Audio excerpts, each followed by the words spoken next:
Hello everybody, welcome back, and I am TheChornick, and today, ladies and gentlemen, we are going to talk about Pokemon Sun and Moon episode number 48. Now, I do feel a little bit sick still, I have a huge headache, but I can't let my sickness, bring me down and keep me from doing videos and stuff. So, ladies and gentlemen, I felt like I really had to get out this review today, especially since it was a really good episode.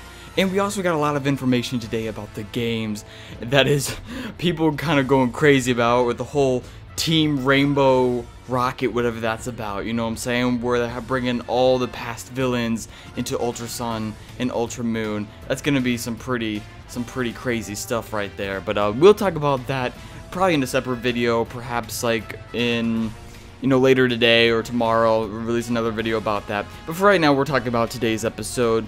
Maybe a little bit talk about past episodes because I didn't get around to doing those. But we're mainly going to talk about today's episode. Today's episode was the Sleepover episode. It was a great overall episode in regards to just the minor things that they put in. Now, you're kind of looking at it, okay, it's just going to be some sleepover filler episodes, right?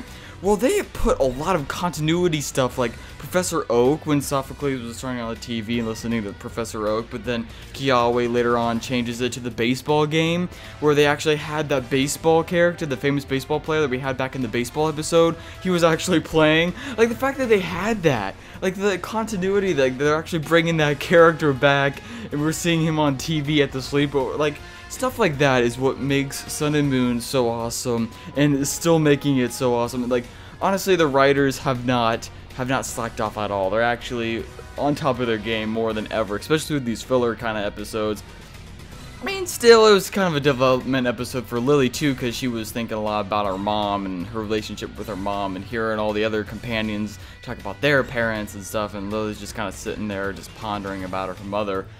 But anyway, as we go later on in this episode, they're practicing all their Z moves and such, and Kiawe ends up, Rotom, he's having some sort of game that, I guess is some sort of like Simon Says almost, but he puts down like 3 fire Z move stuff in his little, I don't know what you would call it, the little shuffler thing. I'm terrible, okay? I'm sick, okay? Listen to me, I can't come up with names for things. But Kiawe ends up using his Z move and blows up the house, and it was a good overall thing. Even before then, they were all looking. The first event that they kind of did all together was looking for Cosmog. Cosmog was teleporting away, and they had to find him, and Mallow found him first. And then Lily found him later, and Debbie just jumped up and had Lily hold him, and Lily freaked out, and it was like the weirdest scream ever. It was like, ah! Like, it was such a weird scream, like coming from Lily, like after Cosmog jumped into her arms and stuff. Like, that was like the weirdest scream I think I've ever heard from Pokemon, that it just didn't fit. But it was so out of place that it was so cool. And then later on, we also had, some development with, not Kiawe, but Kukui and Burnett, the professors, you know what I'm saying? Some love happening right there. There was some good romantic shipping moments with them as well. Mallow just looking pristine, dude. She's looking fine, dude. Mallow, oh my god, dude. Every waking moment she's in the picture, I'm just, oh, my eyes just go right there, right to her face, and I'm just like, she is just adorable, dude. Oh my gosh. But she had her hair down and everything. I really wish that she had a little bit more time in the episode where we got to see her hair being down. So hopefully, and I pray that later on in the series that we see more of her hair being down, because that does just, it makes me feel so good, you know what I'm saying? And then, like, the whole, like, sleeping outfit, and she puts the thing over her eyes, like, it was there for a second, but she looked, like, so cool when she was just, like, sleeping there with the thing over her eyes. Oh my gosh, dude.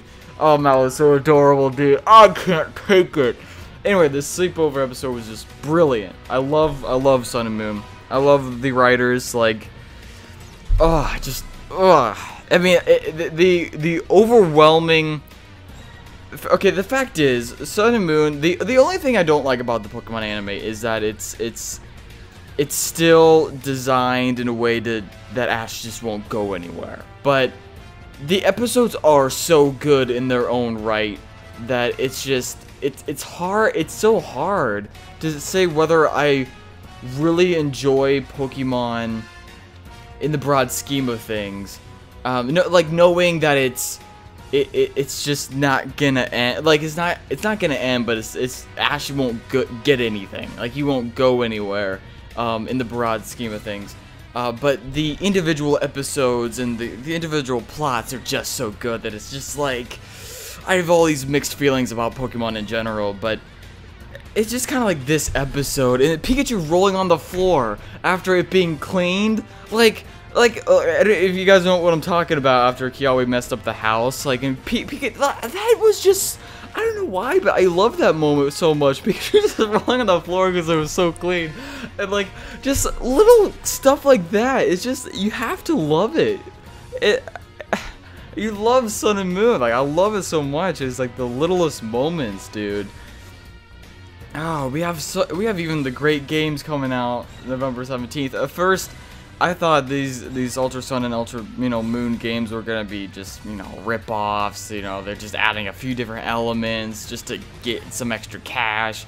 But no, I mean it looks like they're actually going all out with this whole like Team Rainbow Rocket. That's the thing that actually came out to me, as actually made me now excited for the games, because up till now I've kind of been like, it just looks like they're just adding a few features here, a few features there. It's not gonna be that much difference, but now that they actually brought out this Rainbow Rocket thing, I'm entirely invested. I'm like, okay, now you're actually showing me like this entire other plot now, so thank you. Now you're actually giving me interested in the games. And like the whole thing with Faba, in a couple of episodes, Faba's gonna be stealing Lily. He's gonna be kidnapping her. And so also in this episode, at the end of this episode, she actually was teleported by Nebby over to where Gladion was in that cave where he stays, during the night, and she saw Type Null, and she started remembering her past and remembering why she is afraid of Pokemon. So it looks like that Type Null, even in the next episode, it looks like Type Null is going to be ripping off his helmet. So we're actually gonna have Sylvani come out, Silvally, whatever you call its name. I'm Psycho-K, so don't give me a hard time on pronunciation, even though I'm usually bad at pronunciation in general. But that's gonna be pretty awesome. So we're gonna have Gladion go off against Faba, and as well as Ash going off against Faba, because we have those upcoming episodes where it's just gonna get kind of intense. In the episode is called Faba Strikes Back. In the Ultra Sun and Moon news, we have this whole thing about Giovanni Strikes Back. And back in the first movie, like Mewtwo Strikes Back. So they're kind of playing off that word, Strikes Back. So we're going to see some more information about that. I really don't want to get into too many theories that I already have brewing in my head about Ultra Sun and Ultra Moon. I will save that for another video. I don't want to kind of clutter your guys' time here. But thanks guys for watching. I love you all. Can't wait to see you guys in the next episode, the next video that I will release, hopefully later tonight or tomorrow. Keep your eyes open for Ultra Sun, Ultra Moon news, even though I don't really go too much about the games. I will do it this time because I'm extremely excited now. Alright, so ladies and gentlemen, thanks for watching. Post anything in the comment section below you think I might have missed. Besides, Nebby and, not Nebby, Litten and, Rockruff. What's this? Oh, Lycanroc. Daggone it. See, like, I've been gone for too long. I'm starting to forget Pokemon's names. Their rivalry, they just kind of walked out and stood at, looked at each other and fought each other in the middle of the night. Like, I love that rivalry and friendship that those two Pokemon have. I could see that brewing later down in the future as becoming an awesome, awesome thing. As well as when Litten starts evolving, that's going to be quite insane. But I like their kind of rivalry friendship that they have. But anyway, ladies and gentlemen, I love you. Can't wait to see you guys in the next episode. I love your faces. Can't wait to see you then. Peace off! Thank you very much.